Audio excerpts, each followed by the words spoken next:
Hey, I'm Bonnie. I'm an alcoholic. I'm watching these guys come up here and, leap at one little single bound. They were on the stage, and I said to my partner over there, I'm like, well, what do you just fly up there?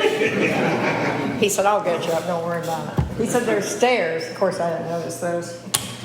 I am an alcoholic, and I'm very, very glad to be here. I'm glad to have made friends with Kenny. I love Christy, and I love Harold Pearson back there, and I love my son and my partner Bill, and then guess what? And Michael, whom I adore. And I will love all of you if I get a chance. Okay? If you stick around and you hang out, we're going to be together. I guarantee it. Unless I kick off, which is a possibility. Okay. So supposed to talk about what it was like and what happened and what it's like now. And for me, I got sober when I was 32. All right? And this year, I'm 82. So I'm going to be picking up a 50-year chip next month. And I'm excited about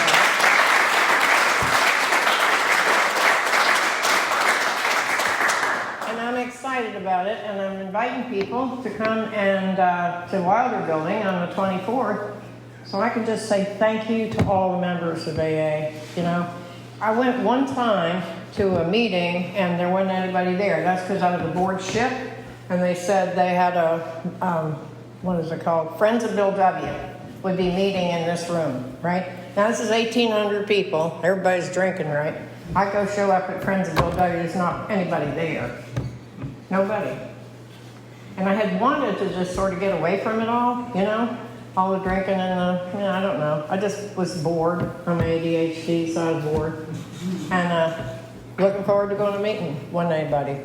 So I went back the following, I think 2 more days later. I went back. They said, Friends of Bill W. are meeting again. I'm like, uh-huh. And there was this one young girl, and she was 6 months sober. And she goes, oh my God, are you a friend of Bill W.'s? Because there wasn't anybody there either. And I said, yeah.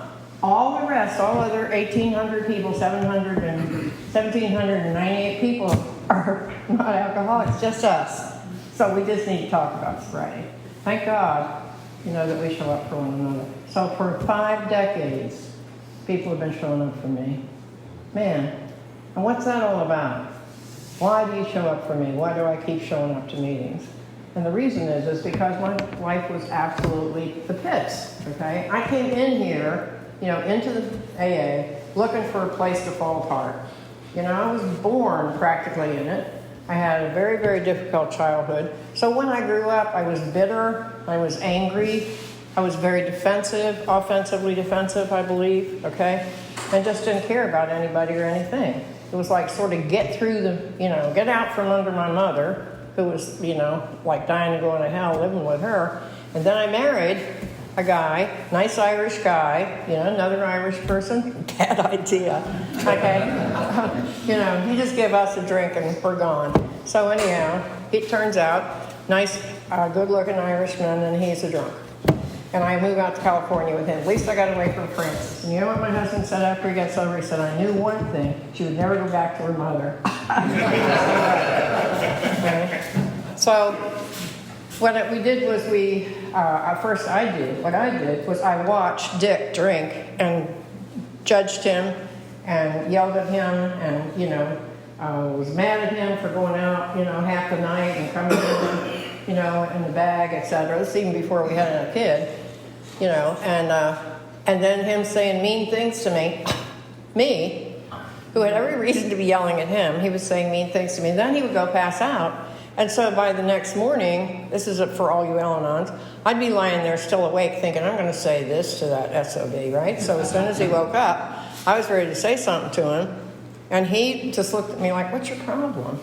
And I'm like, what's my problem? Blah, blah, blah, what all you said to me last night. I didn't say anything last night. I came in here and went to bed. I said, do you think I'm so stupid that I don't even remember what happened 8 hours ago, Dick? Of course, you were yelling at me. You were saying all these mean things to me. And what I was really yelling at him about, we were really poor. He was in the military, so he only bought a quart of beer. He drank the whole damn quart. I'm like, what is his problem? 1 whole quart. We don't have that kind of money. Finally, he comes home at 2 o'clock one morning. Now, I've been sitting there all night thinking about, I'm just ready to leave him, okay? I'm ready to leave this guy. Can't stand this anymore. And, maybe, with any luck at all, he'll be killed on the way home. And then the MPs will come to the door, knock, knock, knock, and say, we're so sorry to tell you this, but, your husband was killed on the way home, drunk driving. And so now, you're going to get some money, insurance money. I know, and I had pictured this whole thing. I'd be like this, and it wouldn't be awful, poor Dick. And I'm thinking, when I'm going to get the money, I got plenty of time to think about all of this. And then I thought, what if he's dead? What if you have now prayed the guy dead? Oh my God. Oh, wait. No, I don't want him to be dead. It'll be my fault. Wait. Don't let him die. Don't let him die. Don't let him. Now I'm praying for him to live. And then he walks in the door. And I think, you son of a bitch. So that's how that went. All right. And so he said to me, either that morning or some other 2 a.m. morning, this is your fault, Bonnie. The reason I stay out, that time he crashed the car, I guess. Not too badly, he still could drive home. But he said, it's your fault, because I wouldn't have to stay out all night drinking if you would just have a drink with me. Okay? That's the problem. I can't drink in peace here. And I thought, well, I'm raised Catholic. And if you're a good Catholic, back in my day we're talking about, you had to make the marriage work if you're a good Catholic woman. And if you got divorced, you went straight to hell and didn't pass go, didn't collect your $200. So I was definitely going to fix this marriage. And so I had a beer. Okay? And guess what happened? That stuff hit me. You ever see that, what was that called? That pink stuff that hits your tummy when you drink it? Pepto-Bismol. And they show how it then hits, the pink just goes all through your tummy and tummy feels great. Okay, so when I did that booze, it rose up into my brain. And my whole brain, who had been nervous and revved up and angry, my whole life went, whoa. I have just found the answer to life. Holy crap, that guy is intelligent. He found the answer to life, and I've been bitching about it. Okay? This is the answer. This is what you do. And so I started drinking with him. I did. All right? And it doesn't take long for women. We have more fat on our body. Not too bad. Whatever. But anyway. They say that's true of women. And we store we store booze easier. And we go down the tube quicker. So I only drank from the age of 20 until 32. And I took it all the way to the end. All right? I could, when I first started, I could drink other people under the table. I, who was a wallflower and never talked to anybody, now could talk to anybody, okay? Dance anywhere, make a total ass of myself any place that you brought me. And I just thought, this is living, this is wonderful. I really like this stuff. And because I was in good health, and because I am an alcoholic, I had high tolerance to alcohol. See, I thought being able to drink a whole lot of alcohol without falling down, like most people did, meant I was good at something. I know how to do this. I could drink. Well, I knew how to do that, and I did for a long, long time. And I started having what Vicky Pooh had when he said, I don't remember what you said I said the night before. I had blackouts. I could not remember on the morning after the night before where I'd been and what I'd done. And a lot of those times I barely did remember, and I preferred not to. And sometimes now the two of us are drinking, so we would wake up in the morning and look over at the other person. And basically you're looking to see if the other person's talking to you or if you're talking to them. Whoever remembers. Now, if neither of you remembered the night before, then you're friends. Life is good. Okay? And that is helpful. So that's kind of how it went for me. And I had a really good time from the age of 20 until I was about 25. And then I started doing things that are against my moral ethics, judgment, etc. Things that I didn't care anymore. I just did whatever I wanted to do. But I hurt myself, I hurt a lot of people. I went against my grain. And it's an interesting thing that even if you're drunk, when they say about step 10, continue to take personal inventory. And when you were wrong, promptly admit it. We weren't always wrong even when we were drinking. You realize that? We weren't always a total mess. So there's a part of me that had moral ethics, you know, and an uncomfortability with how I just wasn't walking it anymore. And but just push it aside. Because I didn't have anything else to do. That was the answer to life. What else was I going to do? Now I'm miserable because I'm a drunk and because I'm making a total jerk of myself. But, you know, I was miserable to start with. How much more miserable can you get? Always a fight, always an upset, always everything. And I just got tired of myself.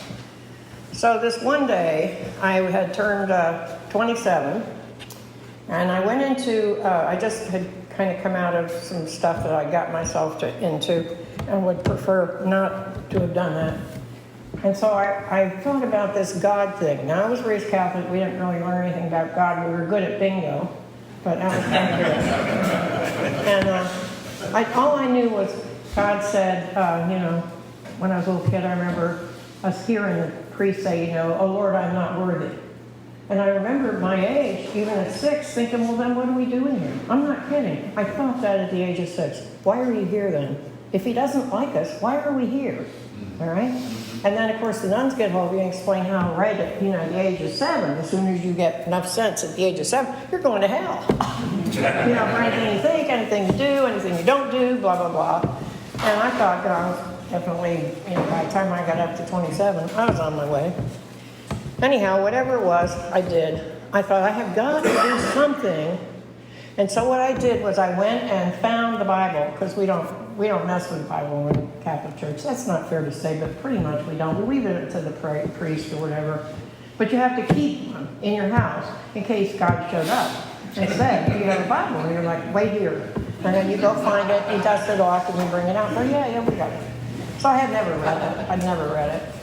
I thought, I've got to do something about this. So what I decided to do, I didn't want anybody seeing me talk to God, because then you're a weirdo. So what I did was I went into the bathroom and shut the door and said to God, help me. Help me, I don't know what to do. And so what God did, let me do, so I opened the Bible. Just opened it and said, whatever I read here, right? And it was, be perfect, even as my Heavenly Father is perfect. That's what I read. And I went, oh my God, you know, be perfect? I haven't even gotten out of the gate yet. I'm not perfect. Then I thought, well, okay, maybe what it's saying here is, all right, if from here on out I will be perfect, all my sins up to the age of 27 will be forgiven. So I thought, well, that sounds pretty cool. Except then I reminded myself that most of the people in the family live to be about 100, okay? And I'm only 27. That's a long way to go to be perfect. But the more I fought it inside, in the bathroom, I thought, well, you don't have any choice. You've got to try this. So I came out perfect. And you know, we have willpower. How many of you got up and went to work drunk, hungover, wishing you were dead, and you went anyhow, right? That's called willpower. We don't have willpower over physical disease, okay? That's what you get discouraged about. You keep thinking you should have willpower over physical disease. I always told the patients when I was working as a therapist, if you think you have willpower over physical disease, take some X-Lax, will yourself not to shit, see how far you get. You don't. You know, you don't. So, anyhow, I came out with willpower to become a perfect human being. And I was pretty perfect, I would say, probably for 3 or 4 weeks. I was just really nice to everybody and everything. And, you know, just whatever you wanted, I would get for you, I would do for you. Now, I don't know if you know this, but saints are taken advantage of. If you start being saintly, people just want you to do everything for them. And I started to get annoyed. I noticed that people walk all over saints. But I don't have time to get annoyed, because if I get annoyed, I won't be perfect anymore. So I cannot deal with that. I just have to keep being perfect.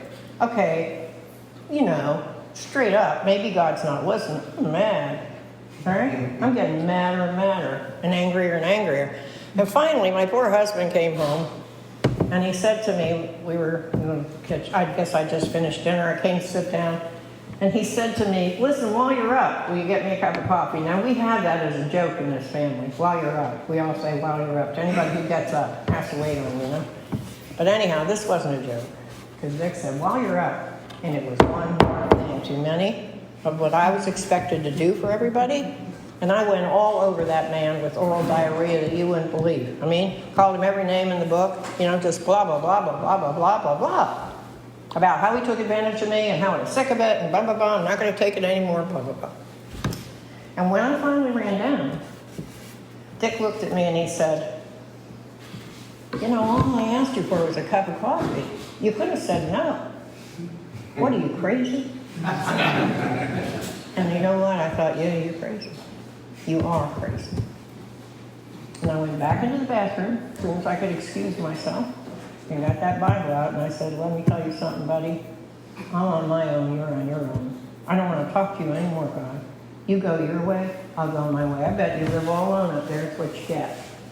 Okay? If I'm going to have a good time, if I'm going to hell anyhow, I might as well have a good time doing it. So forget it. Leave me alone. Put the Bible back where it was stashed in the first place. And came back out imperfect.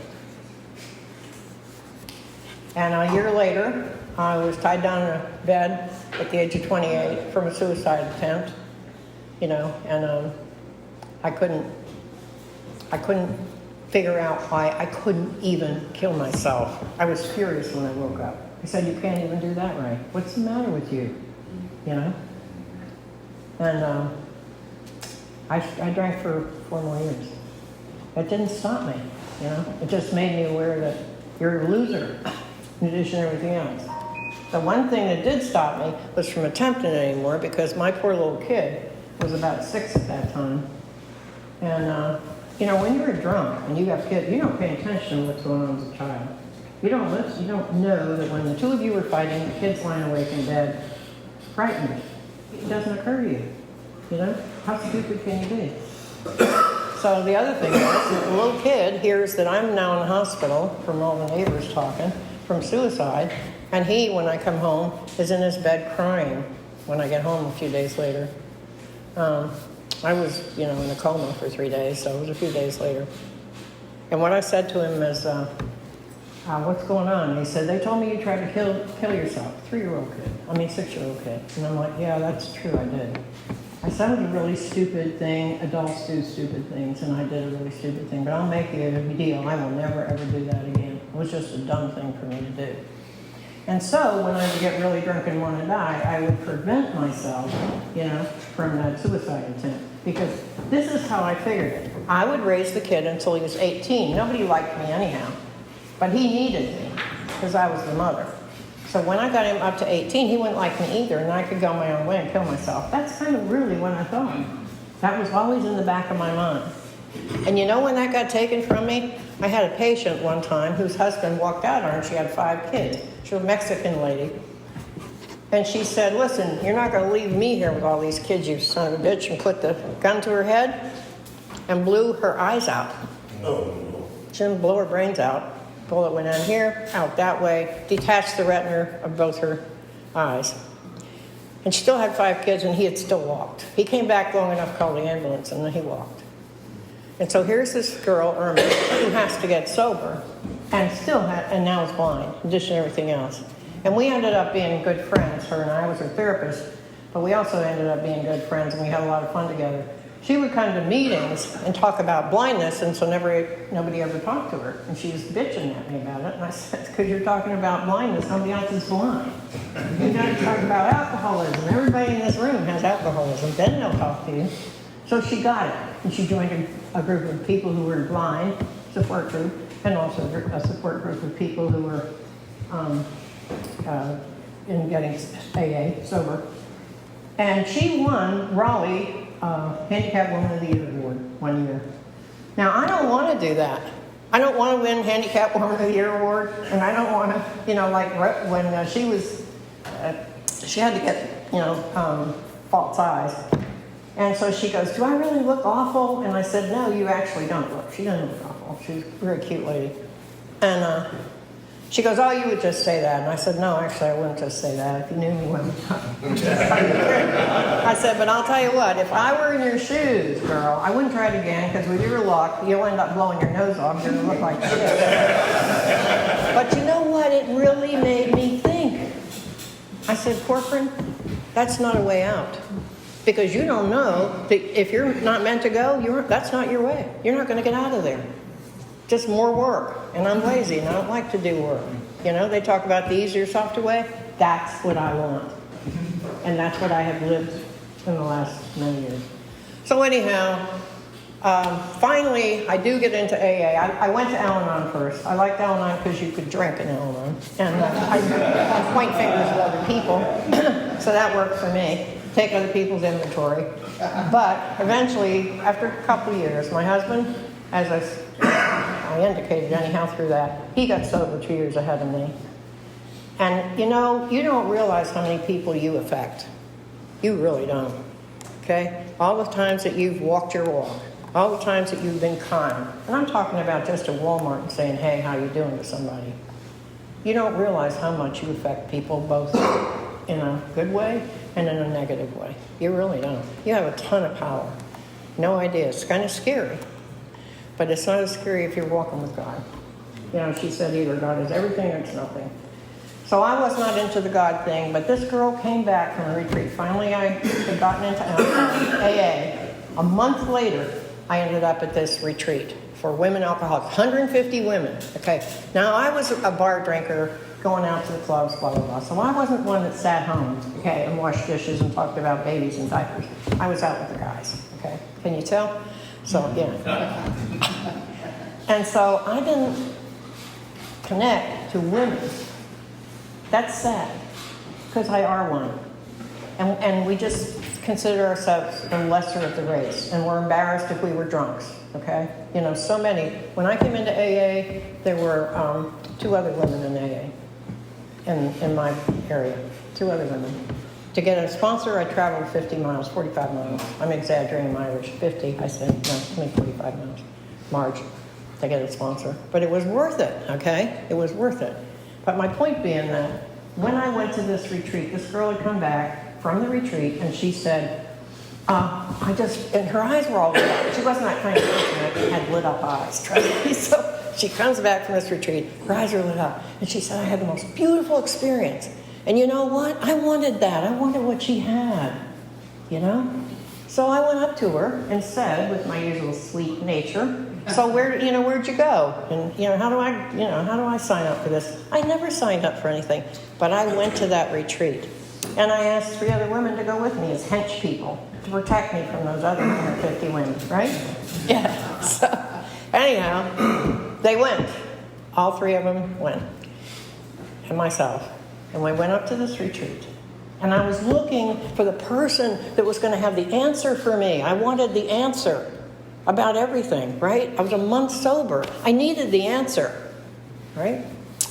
And so right after the meeting, I went, they had little chairs, like 4, in the lobby there, 4 chairs to each table. So everybody could go and sit down and talk to people. So I'm looking for the answer, and one of the gals who rode up with me said, hey, Bonnie, can I sit with you? And I'm like, it's so good having her sit with me. I already know what she's going to say. I've been hanging out with her. That's it. No, I don't have time. But see, that's not what AA tells you, right? So I'm like, okay. And she comes and sits with me. Another one of those Havelock people plops herself down to, okay? So now there's 3 of us Havelock people. How am I going to meet my person, right? And then this little lady came up, and she was going to take the chair and go over to her group. And she said, is this chair being used? And my friend Marion, who always spoke in very flowery language, who would have said, sit down, dear, went, no, sit down. Well, the lady was so shocked, she just sat down. And then she started talking to us about what her life was like and how her husband had gone off with this other woman, blah, blah, blah, and how she was going through a dark night of the soul. And of course, I'd been there, done that, got a t-shirt for it. And so I'm sitting there going, why is she sitting here with me? What am I supposed to say? One of the other girls will have to say something to her because I don't know what to say. That was one thing I wasn't going to be sorry for because I had learned a lot about myself as a person with this affair. And even though I was sober, I was like, that happened, whatever. But I listened to her, and honest to God, she had the eyes of Christ. And she looked so sad. And there's still a small voice inside of me that said, Bonnie, That's where I get hurt. That's where you hurt me. Whatever you do to the least of these, you know. And, I thought, well, I mean, I never even talked to him before like that. That's the guy who told me to be perfect. And I said, well, I don't know what to say to her. What do I tell her, that I've done that to somebody else? You know, what do I do? And then I look over at the girls, waiting for them to say something. They had gotten up and left. They got up and left me. And I went, what do I say? I said, if you want to say something to her, you're going to have to say it through me, because I don't know what to say to her. And then I said something to her. And I have no idea, I promise you, what I said to her. None. Except all the anguish went out of her face. And she said, that's the most beautiful thing I've ever heard. And I got up and I was very uncomfortable, because I wanted to go be alone, you know? And I said, oh, thank you. I hugged her and got away and went up to this little cottage where I was staying. And the first time, other than being Catholic and you have to kneel down, first time in my life not drunk, I cried. I don't cry when I'm not drunk. First time I cried, and I knelt down and I said to God, I am so sick of me. God, empty me of me and fill me up with you. And in that room, all of a sudden, there was this liquid golden light. And I was engulfed in it. I mean, and then I knew there was a God. I couldn't believe it. I came out of there lit up like a Christmas tree. But I thought, I'm not going to talk about this, because Catholics don't talk about it. Anything like that, I'm not going to talk about it. But I just met God in Curry Tub 6. It's been torn down since, but I know where it is. I met God. But you don't talk about it. That was 1974, 1 month after I got COVID.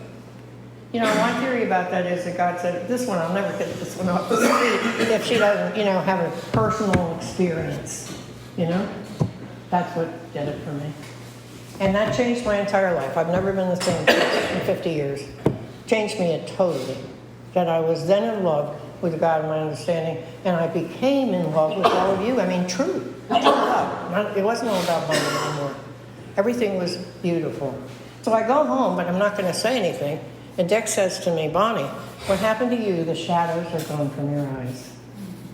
And I said, oh, Dick, you're not going to believe this, but I got to tell you what happened. So he said, I believe you. He said, because I mean, I would steal money from a gas station to get you to go again. You were so different. You were so different.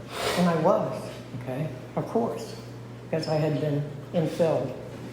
So that happened with me being in love, like I said, with a God of my understanding. And about a year later, one of my girlfriends asked me if, of course now I'm sober, but one of my girlfriends asked me if I would ride her over to the hospital. I'm going to tell you these things because they're a little bit important. She asked me if I would take her over to the hospital because her husband had the car. Back in those days, you only had one car and you shared. So I said, sure, I'd take her over. So I went over to the hospital, and she went in to see her doctor. And I am, because of my ADHD, I needed a book, I needed something to do while I'm waiting. And I don't have anything to do because I forgot to bring a book. So I'm like, well, what are you going to do? You got all this time. And I'm sitting in that hospital, at old hospital at Cherry Point. My husband was a Marine. And these little plastic orange chairs. And I'm sitting there thinking about, well, what are you going to do? And I thought, well, why don't you just do a little meditation here about God, as you understand God. Why don't you just do a little meditation? And then, after you've done that, you can go have a cigarette. And I thought, well, that's a good idea. So that was my thought. I'm just going to sit here and close my eyes kind of, or just kind of look down. Nobody needs to know I'm meditating in my little chair. And what I picked, and I did close my eyes, because what I pictured was this big garden, this huge garden. On my imagination, this was my imagination, I understood that, okay? And in the garden, I just walked around in this meditation and picked flowers. Now, the guy that I really am immensely close to is Jesus. So I don't think you have to be a Jesus person to have this happen to you, trust me. But that happened to be the guy that I met first, so I really like hanging out with him. So the point being that I thought, well, I'll pick these flowers, And when I had a really nice bouquet, so I guess that took 10, 15 minutes, I went up and I knocked, I imagine, a big door, and I knocked on the door to give him the flowers when he opened the door, right? So the door opens, there's light, blinding light, and I'm not sitting in my chair. I'm up at the top of the ceiling, looking down at me, sitting in my chair. Now I'll tell you something else. That didn't happen to people in 1975. It did, but nobody knew about it, okay? And it didn't freak me out. What it made me feel like, oh my God, I'm free. I'm free. I'm so excited. And I thought, and you don't have to go back anymore. And this voice said, yes, you do. And I was back in my chair. And the minute, I was out of there, I didn't care anything about my body. You could have just taken it off and thrown it away. I didn't care. It's out of that sucker. The minute I was back in, I immediately kind of sat back up and did this and looked all around to see if anybody had noticed that I had floated out of my body, right? And if I was drooling or anything while that was going on, and it made me nervous. And I wondered, why did that happen to me? All right? Well, a lot of reasons, many years, over the years, there's many reasons why that happened to me. But what it told me is that you don't die. Once you get out of your body, it's free, baby. And the reason I'm telling you that, I wouldn't have told you this back in 75, because it would have just freaked you out. But now, on YouTube, if you're interested, get on Next Level Soul podcast or any of the near-death experience podcasts, and you will read what these people say. When it's God or nothing, that's why it's important, because there is no anger from God at all. None. There is no hell. There's nothing but love, but love, but love. There's nothing but people that are hanging around with you on the other side and here. And I can tell you a million miracles in my 50 years of living that I can prove that, okay? Now, when my husband died, at 21 years of sobriety with a heart problem, so he was only 57. Before he left the planet, or he had to leave, we had been on a little ride in my convertible to see these mimosa trees. He and I just really love those trees. They're just really pretty, the pink mimosas. And I had come home from work and he said, I want to show you something. There's a whole street. Now, we didn't call them mimosas. We saw them the very first time going down from Georgia, and we saw them on the Ashepoo River. And so we didn't know what to call them. We called them Ashepoo trees. And so Dick said, there's a whole street full of Ashepoo trees. As soon as we finish dinner, I'm going to take you down there. And this is like 2 weeks before he's dead, before he dies. And he knows he's dying. He's been told he has less than 3 months to live. But see, he's sober. He's been walking. And he knows what I know, okay? That's what I want you to hear. He knows what I know. So he's not afraid. So in the midst of that death is his joy. And look at these. Look at these Ashepoos. And I looked at his face. It's all lit up, So Dick dies. 6 months later, in the back of my yard, up springs an Ashepoo. From nowhere. Now, I understand the birds shit the Ashepoo. I get that. But we'd never had it do that before, and I had been living there forever. Right, how come? And up in the middle, right in the middle, I have an acre of land. Right in the middle, that sucker blew up, and it became huge. 100 feet across, okay? A couple 100 feet across. This thing just... Now, Ashepoos don't get that big. Otherwise known as mimosas. They don't get that big. But this one did. And my plumber, whom I adore, John, one time we were out, and he's a man of few words, and he's just a gentle soul. And I said, John, come here, I want to show you something. And he follows me out to the, where are we going out to this tree? I'm trying to help you with your plumbing. And up under the Ashepoo were hundreds and hundreds and hundreds of hummingbirds. Sparkling, okay, and, all humming. It was like you died and have gone to heaven. And he's like, wow. And I said, yeah, well, thanks, Dick. Okay. That's just many, many things. I mean, I can't begin to tell you all the wonderful things that have happened, because a lot of wonderful things have happened. So I did get sober, and I did want to be sober, and I did live my life that way. And when I was thinking about this afternoon, I was thinking, well, how do I break that into, 5 decades, of all the things that have happened to me? And I couldn't do that. Just recently, about, I don't know, 2 or 3 months ago, I burned 48 years worth of journals. Because you know what? I thought, my miracles are not your miracles. You have to go seek these miracles. And you will find them, I'm not kidding. If anybody's done this besides me, and I know you are, a lot of you have, you'll find that. You will find this peace that you're looking for. And so what I knew was, this is what, when I admitted that I have a problem with alcohol and that my life is unmanageable due to that, then I have to say, I accept that. And you know what? Remember all the people, you've heard them by now. Hi, my name is such and such. I'm a grateful recovering alcoholic.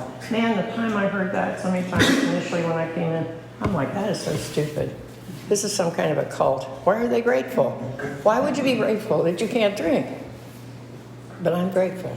Because what it did was it made me stop, drinking, and my head cleared up. I'm not stupid. I bet none of you are either.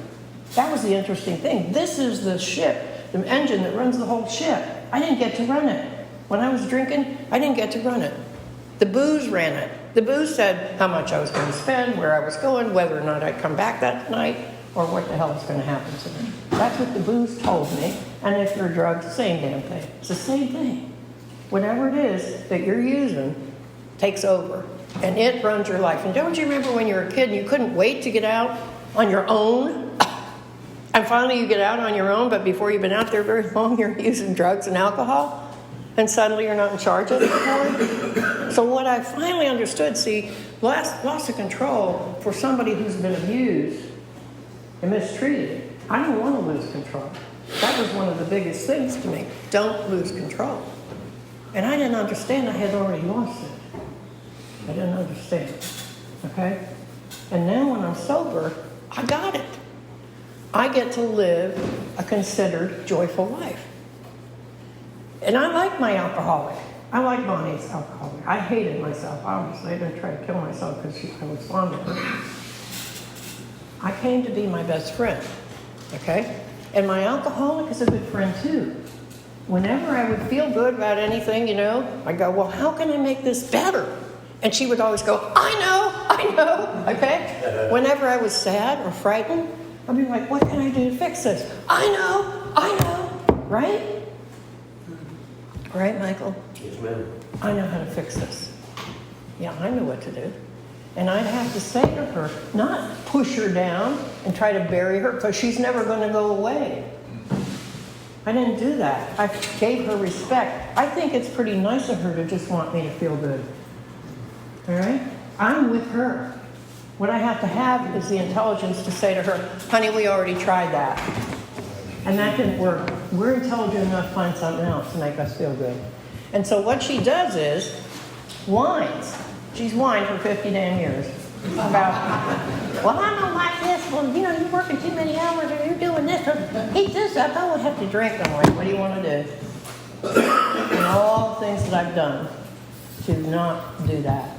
All the times that I've gone places and done things, traveled, I made my life. You get to make your life. Don't think that you're going to be where you started out. We were really, really poor, Dick and I, when we first got sober. Said, we'll never have anything. We are not rich. But we have enough of anything that we need. I do. I'm very, very, grateful for all of that. So as a result, I don't want to overdo it. It's time for me to shut up. As a result, I just want to tell you one more little thing, and that is a little thing for you to sit, thinking in your head. It's a little story, and that is of Indian, young Indian men who were trying to reach manhood. Okay, and what their dads do is they take them out into the forest and kind of turn them around, and then they put them up against a tree, and it's black dark, and they said, now you stay here, and if you're still here by morning, you'll be a man.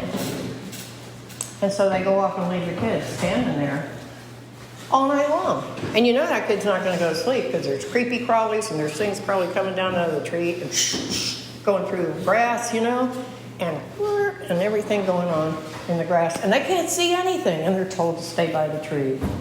Anything could slither down that tree or come up at him, but they got to stay because they don't know where they are. If they move, they won't be men anyhow. So they got to stay. You know?